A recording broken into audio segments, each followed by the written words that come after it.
जोबोद मोजां हाबाफारि जादों दुलाराय बर' फरायसा आफादा गासिबो बर'नि माहारियारि आफादफोर आरो जोंनि बिटिआरनि सिङाव थानाय गासिबो राजखान्थियारि हान्जाफोरखौ लेंहरनानै दिनै सावरायदों। जोंहा बावहाय बुंनो थाङोबा मोननै मोनथामसोल' एजेन्डा बावहाय सावरायदों। मोनसेया जाहैबाय जोंनि बिटिआरनि सिङाव मोननै लकसभा समस्ति जानांगौ, मोनसे क'क्राझार, गुबुन मोनसे उदालगुरि। जों गासैबो राजनितिक आरो अराजनितिक हान्जाफोरा बयबो बे दाबिखौहाय जोङो सापर्ट खालामदों। लोगोसेयै जोंहा बिटिआरनि बायजोआव माखासे मैखोम बर' ओनसोलफोर दङ। बे मैखोम बर' ओनसोलफ्रा मोनफा मोनफा जोंनि बिधान सभानि बियाबफ्राव थानांगौ, जयैनो थानांगौ होननानै बेयाव सावरायदों।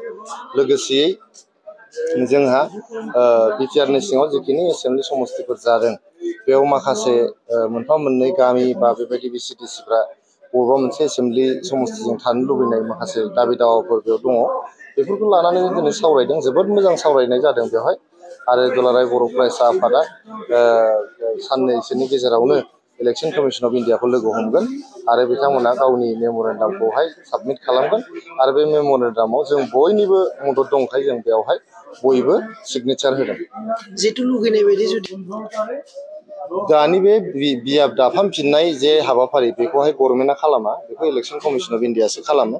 इलेक्सन कमिसन अफ इन्डियाया खालामबाय थानायखौ जोंनि जे अरिजिनेल दाबि दंमोन जे मोननै लकसभा समस्ति थानांगौ होननानै, बेखौ बिथांमोना खालामाखै।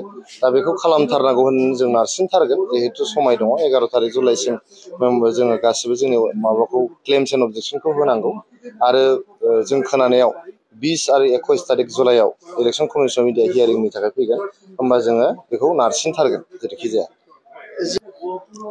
दुसिलायनायाथ' बे राजखान्थियाव थायो। राजखान्थियाव हयथ' मोनसे रुलिं हान्जा दङ, मोनसे अपजिसन दङ। मोनसे हान्जाया गुबुन हान्जानि सायाव कनस्ट्राक्टिभ क्रिटिसिजमखौ खालामलायनो हायो।